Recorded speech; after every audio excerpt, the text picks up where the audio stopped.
ونستعينه ونستغفره ونؤمن به ونتوكل عليه ونعوذ بالله من شرور أنفسنا ومن سيئات أعمالنا من يهده الله فلا مضل له ومن يضلل فلا هادي له ونشهد أن سيدنا ومولانا محمدا عبده ورسوله أما بعد فأعوذ بالله من الشيطان الرجيم بسم الله الرحمن الرحيم ثم دنا فتدلى فكان قاب قوسين أو أدنى فأوحى إلى عبده ما أوحى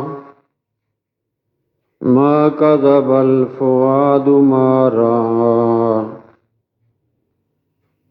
أفتمارونه على ما يرى ولقد رآه نزلة أخرى عند سدرة المنتهى عندها جنة المأوى إذ يغشى السدرة ما يغشى ما زاغ البصر وما طغى لقد رأى من آيات ربه الكبرى صدق الله مولانا العظيم إن الله وملائكته يصلون على النبي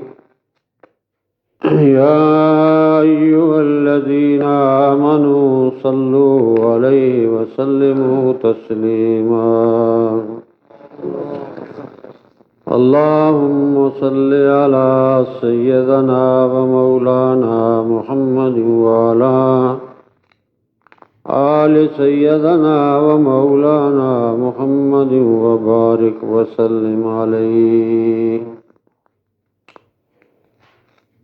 واجب الاحترام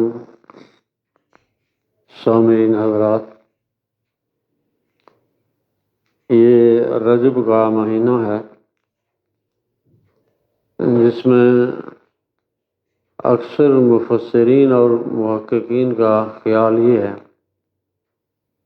کہ 27 رجب المرجب جو عربی مہینہ ہے، اس کو حضور اکرم صلی اللہ علیہ وسلم مسجد حرام سے مسجد اقصی اور اس کے بعد مسجد اقصی سے عالم بالا کے لیے روانہ ہوئے اور 7واں آسمان پر پہنچنے کے بعد آخر آپ نے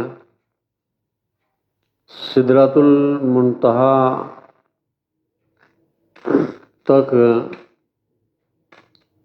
حضرت جبریل کی معیت میں سفر کیا، اور پھر اس کے بعد جو حالات رونما ہوئے ہیں یہ 2 صورتوں میں،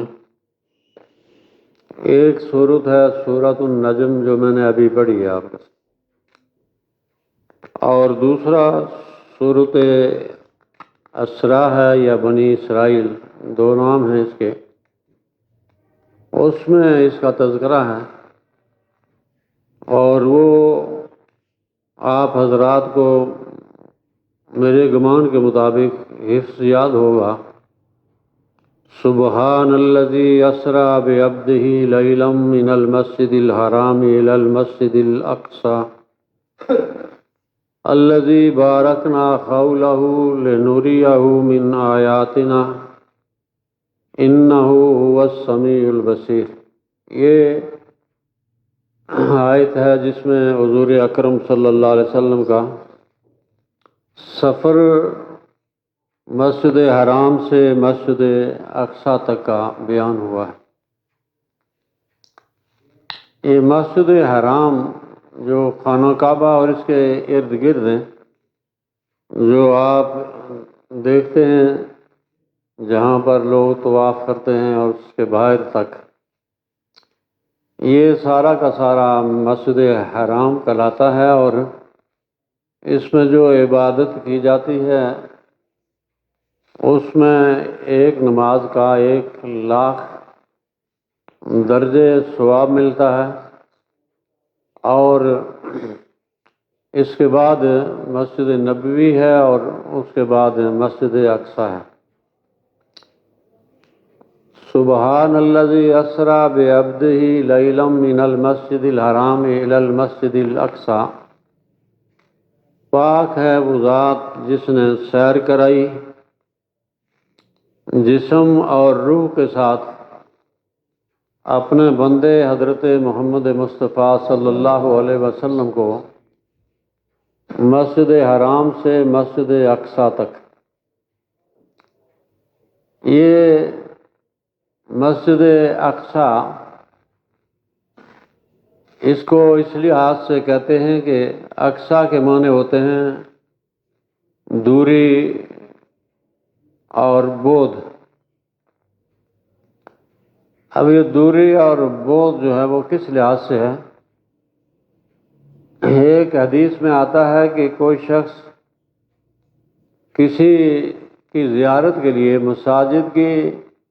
زیارت کے لیے سفر نہ کرے، مگر 3 مسجدیں ایسی ہیں کہ جن کے لیے انسان نیت باندھ کر سفر کر سکتا ہے۔ ان میں سے پہلی جو مسجد ہے وہ مسجد حرام ہے، یہ بیت اللہ شریف، جو آج کل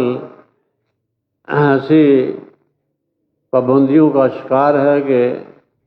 کفار کے دور میں بھی غالباً ایسے نہیں ہوا۔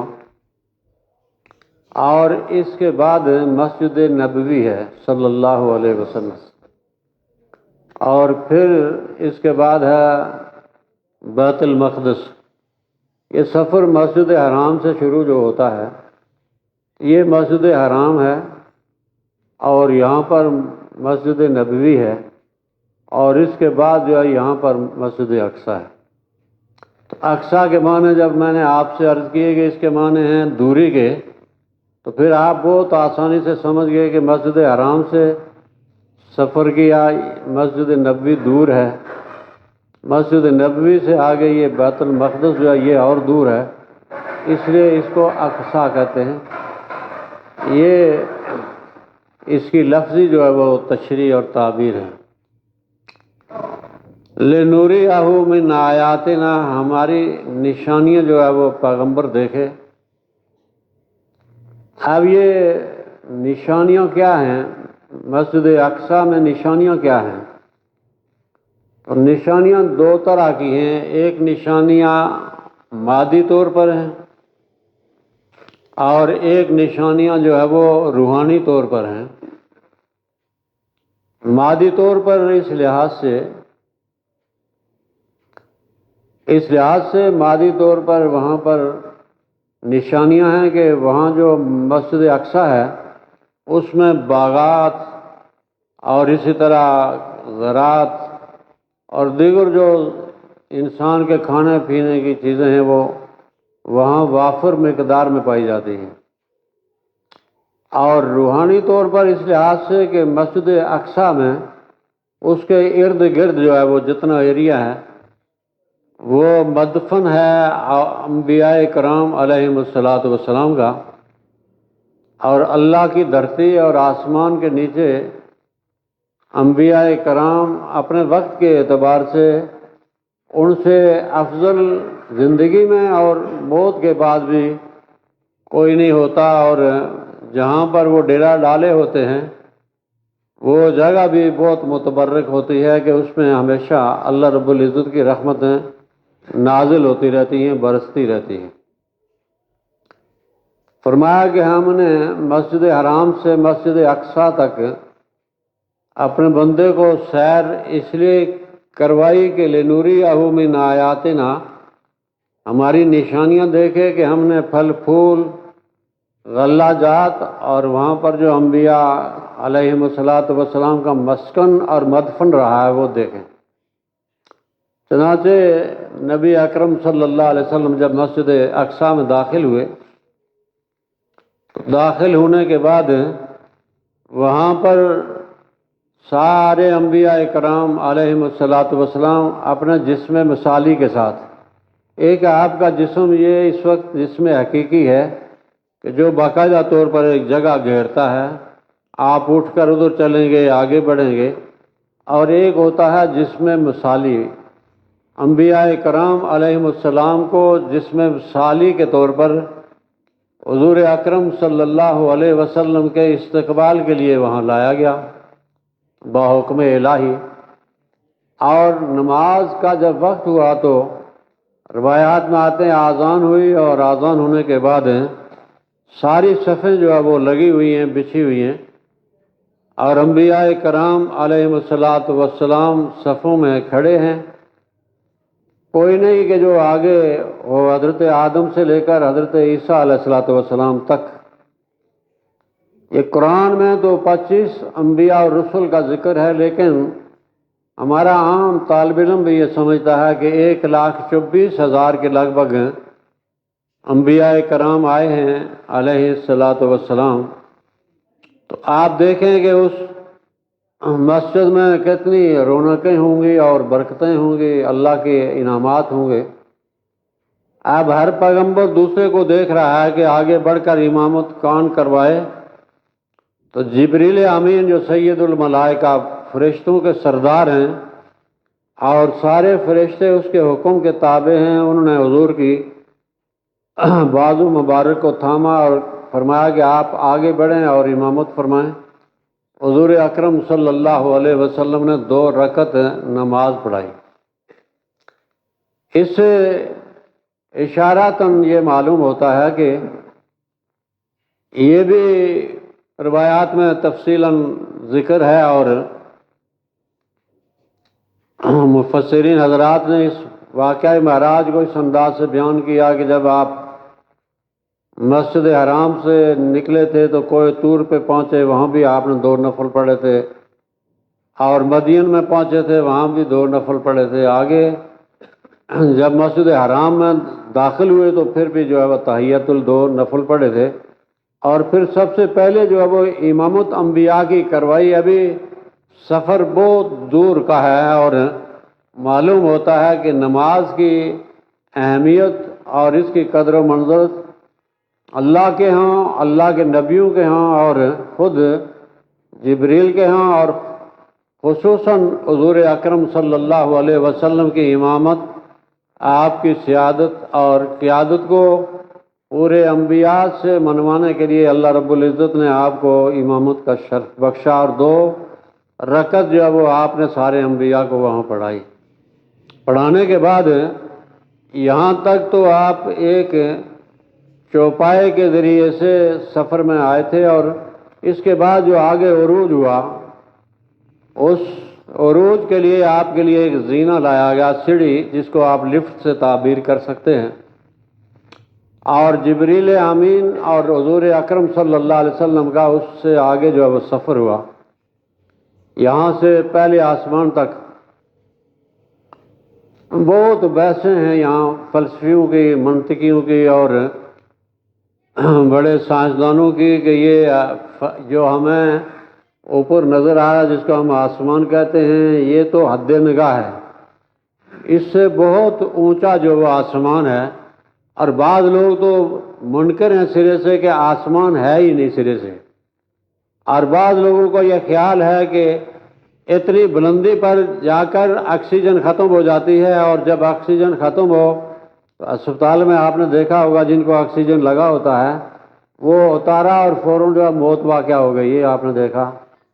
اور یہ بھی احادیث میں آتا ہے کہ آگے طبقات ہیں، کوئی زمہریر ہے جو انتہائی ٹھنڈا ہے کہ کوئی چیز وہاں سے جو ہے وہ گزر نہیں سکتی، اور ایک طبقہ ہے طبقہ ناریہ، آگ کا طبقہ ہے پورا آگے اللہ رب العزت نے بنایا ہوا ہے، اور آگ سے یہ جسم اور روح گزرے تو یہ جل کر خاکستر ہو جائے، اس میں یہ بحثیں جو ہے فلسفیوں نے کی ہیں، اس کے جوابات بھی ہیں۔ میں تو ایک ہی بات ان سب سوالات کے ضمن میں یہی کہنا چاہتا ہوں کہ یہ آکسیجن کی ضرورت ہو یا کرۂ زمہریر ہو یا کرۂ ناری ہو یا یہ آسمان کے اوپر چڑھنے سے آسمان پھٹتا ہو اور خرق اور التیام، یہ ہماری فلسفے کی زبان ہے کہ آسمان میں خرق اور التیام نہیں ہے، نہ یہ پھٹتا ہے اور نہ یہ ملتا ہے۔ یہ جو غیر مسلم فلاسفہ ہیں ان کا یہ ہے کہ اس کے اندر خرق اور التیام نہیں ہے کہ یہ پھٹے اور جڑے۔ تو آپ جب آسمان کے اوپر گئے تو یہ تو آسمان پھٹا ہوگا،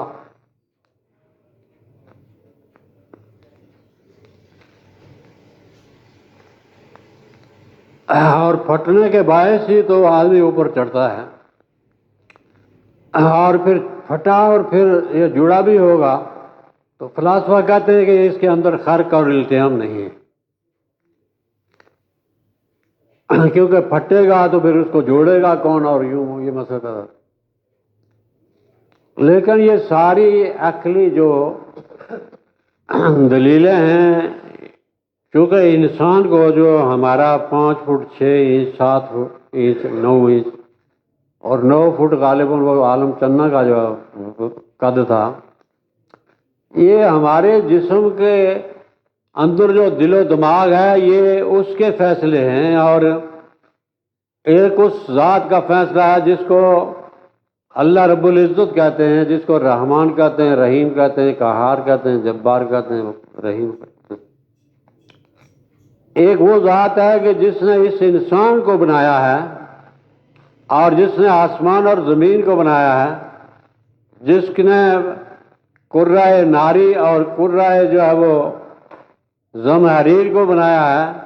جس نے ہواؤں کو پیدا کیا ہے، وہ ذات جو ان سارے چیزوں کی خالق ہے، مالک ہے، وہ اگر ایک کام ان کے بغیر کرنا چاہے،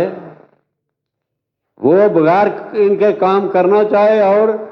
فلسفے کہیں کہ ہم نہیں مانتے، یہ ناممکن ہے اس لیے کہ ہمارے دماغ میں نہیں آتا، تو ہم یہی کہیں گے کہ آپ اپنے دماغ کا تھوڑا سا علاج کروا لیں، اور اللہ رب العزت جو قادر مطلق ہے وہ ہر چیز جو ہے وہ کر سکتا ہے۔ اس کے لیے اگر کوئی مانع ہو، اس کے لیے کوئی چیز متعذر ہو،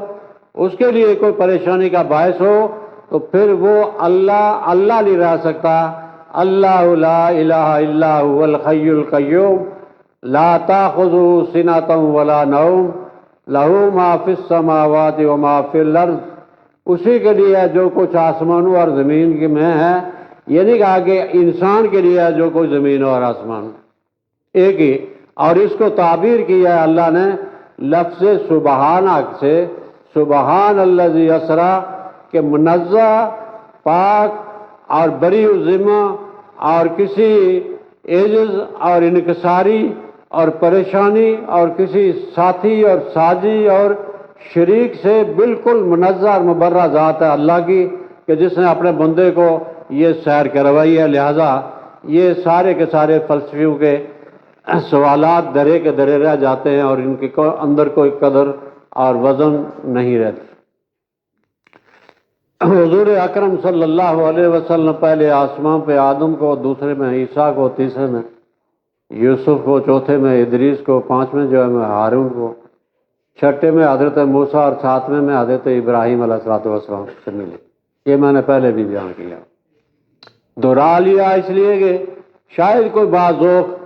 آدمی یہ سمجھنا چاہتا ہو کہ اس سے کوئی پوچھے کہ آپ کا نبی معراج کی شب گیا تو وہاں کن کن انبیاء سے ملاقات ہوئی،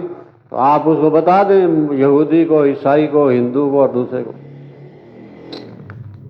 حضور اکرم صلی اللہ علیہ وسلم آخری حضرت ابراہیم علیہ السلام سے ملے 7ویں آسمان پر،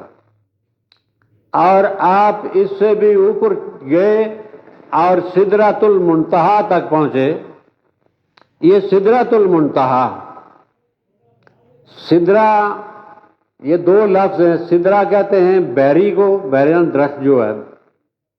ایک بیر کا درخت ہے، ایک بروی کا درخت ہے، ملتے جلتے ہیں، لیکن بیر کا درخت اور ہوتا ہے تھوڑا سا، جو بڑے بڑے موٹے بیر لگتے ہیں۔ یہ سدرا کہتے ہیں بیری کے درخت کو، اور منتہا کہتے ہیں کہ جس پر جو ہے وہ انتہا ہو جاتی ہے۔ نیچے سے جو اعمال ہم اب کر رہے ہیں، آپ جو سن رہے ہیں، یہ ایک عمل میں دخل ہے آپ کا۔ ہر لفظ پر، قرآن کے ہر لفظ پہ آپ کو 10 سے 20 25 اور اس سے بھی زیادہ جو وہ نیکیاں ملتی ہیں، اور اگر آپ یہ جو ترجمے کے ساتھ سن رہے ہیں اس سے بھی زیادہ جو وہ نیکیاں آپ کو ملتی ہیں۔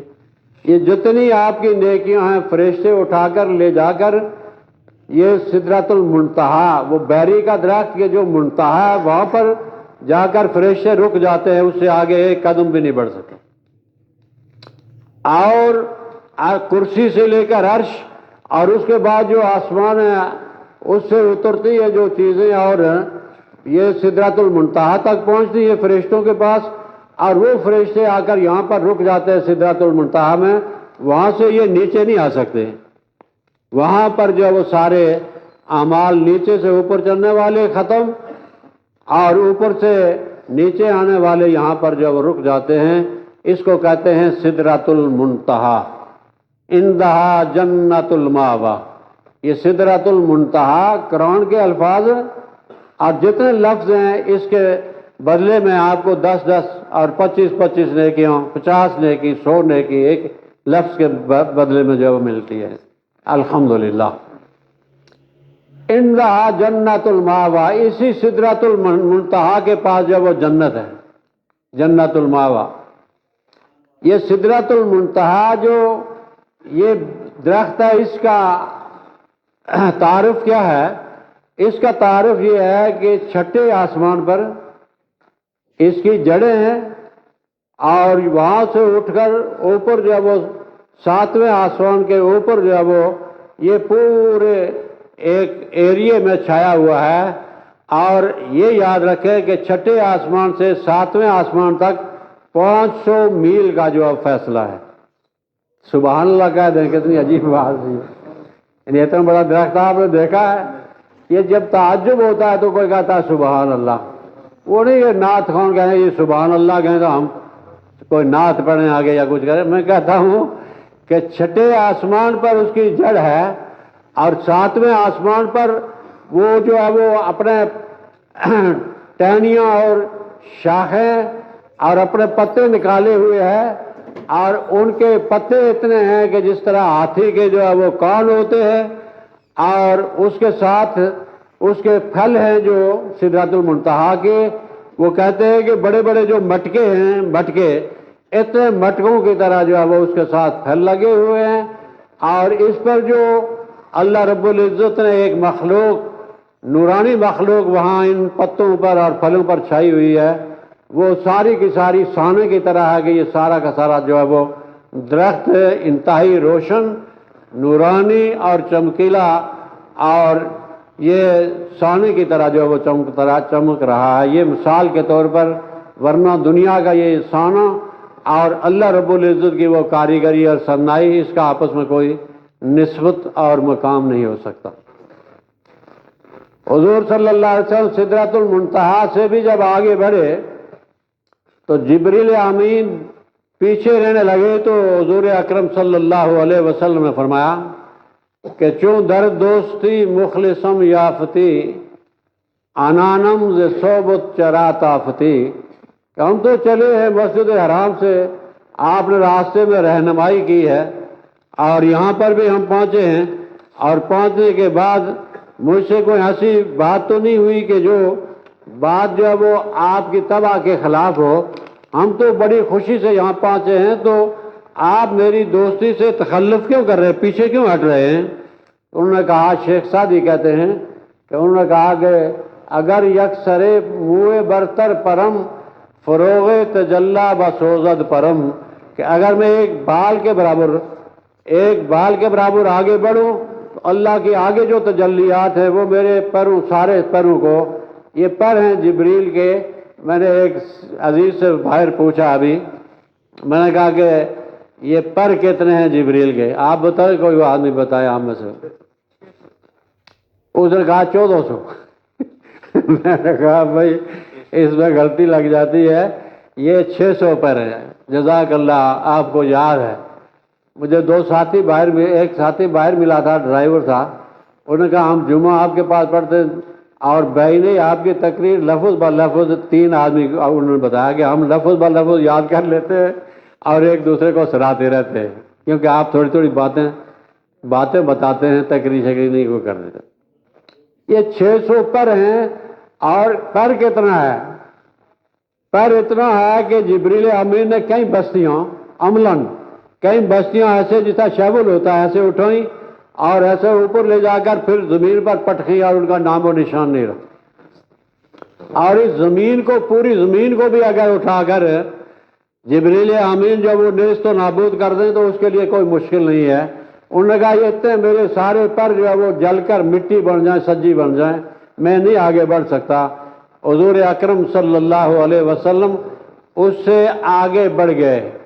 اب یہاں پر سوال یہ پیدا ہوتا ہے کہ جبریل آگے کیوں نہیں بڑھے اور حضور اکرم صلی اللہ علیہ وسلم آگے کیوں بڑھ گئے؟ یہ مسئلہ سمجھنے کا ہے اور بہت ہی عمدہ مسئلہ ہے، اس لیے کہ جبریل جو ہے وہ نور ہی نور تھے۔ فرشتے جو ہے نورانی مخلوق ہے۔ کاش کے وقت ہوتا میں اس کی تشریح کرتا، یہ اس کی تعریف کرتا فرشتے کی، لیکن میں صرف یہ کہتا ہوں وہ نور ہے اور اوپر بھی نور ہے۔ تو آپ دیکھتے ہیں کہ بڑا دریا ہو، اس کے اندر جب ایک چھوٹی سی ندی یا نالا بہ جائے تو وہ تو اپنا وجود کھو دیتا ہے، اور حضور اکرم صلی اللہ علیہ وسلم جسم کے ساتھ گئے تھے اور روح کے ساتھ بھی گئے تھے، نور کے ساتھ بھی گئے تھے اور اس جسم کے ساتھ بھی گئے تھے، اس لیے ان کے جسم کے اندر بڑی صلاحیت تھی کہ وہ اللہ رب العزت کے بہت قرب میں چلے گئے۔ مسئلہ سمجھ گئے کہ نہیں سمجھے؟ حضور اس لیے آگے چلے گئے کہ وہ نور کے ساتھ بھی گئے تھے، اور سب سے زیادہ نور جو ہے وہ حضور صلی اللہ علیہ وسلم کے اندر ہے، لیکن یہ جسم بھی تھا، اور اس جسم اور نور کے امتزاج سے آپ صلی اللہ علیہ وسلم کو اللہ کی رحمت، یہ جذب آپ نے اپنے اندر کرتے تھے، جتنی رحمت اللہ رب العزت ان کے اندر پہنچانا چاہتے تھے، ان کے اندر صلاحیت تھی۔ جبریل امین وہ برداشت نہیں کر سکتے تھے، اس لیے جو وہ پیچھے رہ گئے، آگے انہوں نے کہا میں نہیں بڑھ سکتا۔ سبحان اللہ، کتنی بڑی عظمت ہے ہمارے نبی حضرت محمد مصطفیٰ صلی اللہ علیہ وسلم۔ آگے بڑھے جبریل، وہاں رہ گئے، ابراہیم علیہ السلام سے ملے، اور پھر اللہ رب العزت سے جب گفتگو ہوئی تو اللہ رب العزت نے حضور اکرم صلی اللہ علیہ وسلم سے ہمارے علماء کے موافق یہ کہا کہ اے محمد صلی اللہ علیہ وسلم، میرے لیے آپ تحفہ کیا لائے ہیں؟ آپ نے فرمایا کہ اتحیات للہ والصلاۃ والطیبات الی آخرہ، یہ پورا جو اتحیات جو ہے یہ پڑھا کہ میری تمام مالی جانی بدنی ساری عبادتیں اے اللہ تیرے لیے ہیں، یہ کہا۔ تو اللہ رب العزت نے کہا کہ الصلاۃ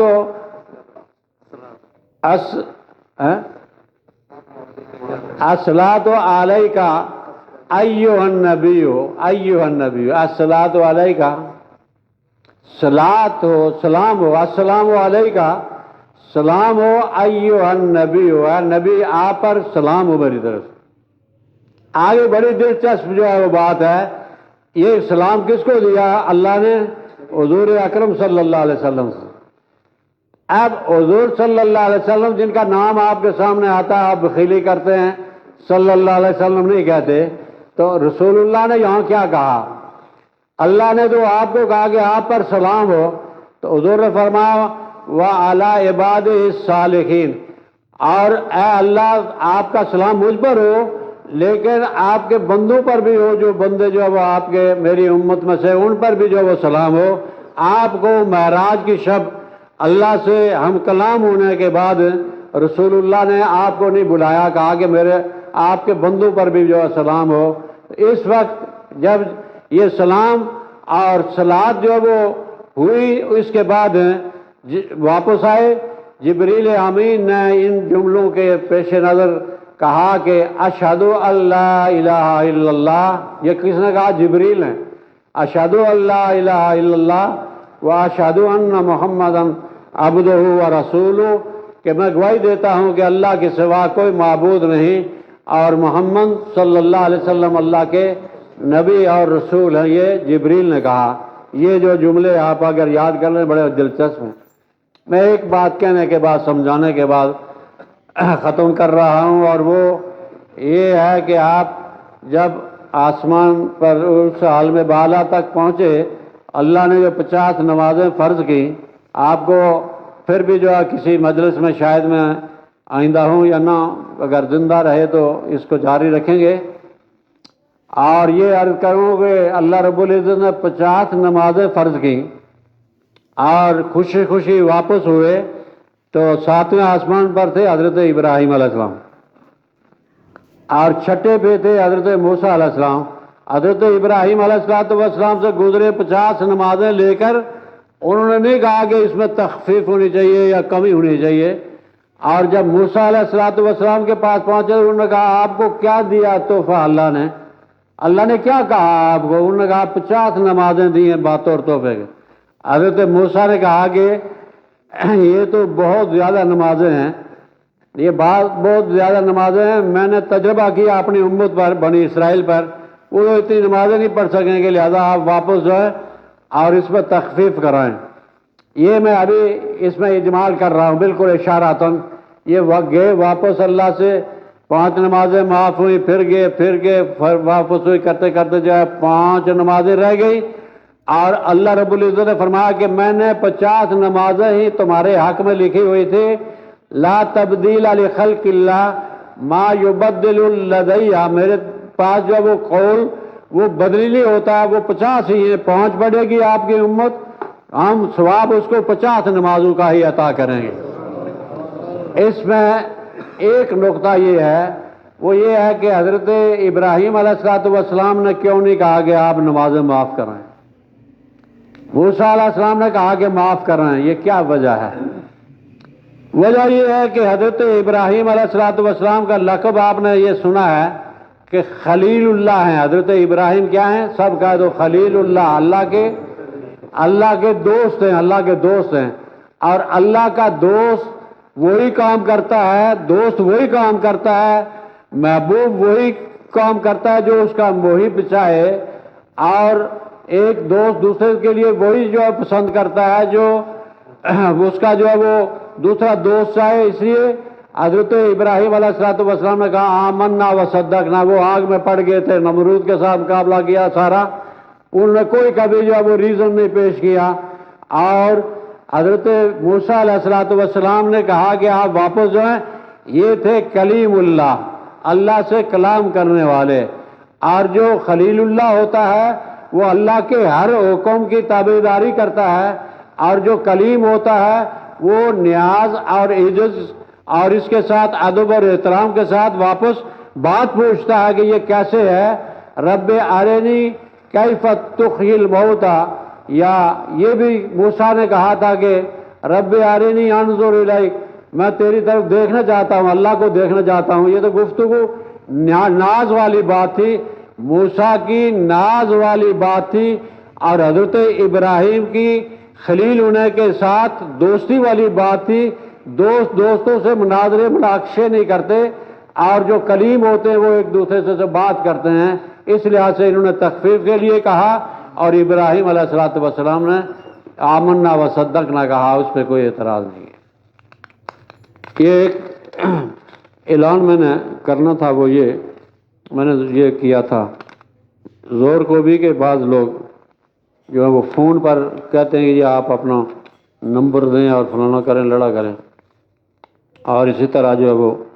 اور چیزیں جو ہے پوچھتے ہیں، اور اس کے بعد لوگوں کے پیسے لے لیتے ہیں۔ سادے لوگ بھی ہوتے ہیں، چلاک، ہمارے چلاک لوگ جو ہے لوٹے جاتے ہیں، کیونکہ وہ نمبر شمبر دے دیتے ہیں تو پیسے جو ہے، اس لحاظ سے آپ کو کوئی نمبر مانگے، آئیڈینٹی کارڈ کا جو نمبر مانگے یا کچھ، تو کسی کو نہ بتائیں، کیونکہ یہ لوٹے رہے آپ کے پیسے لوٹ لے۔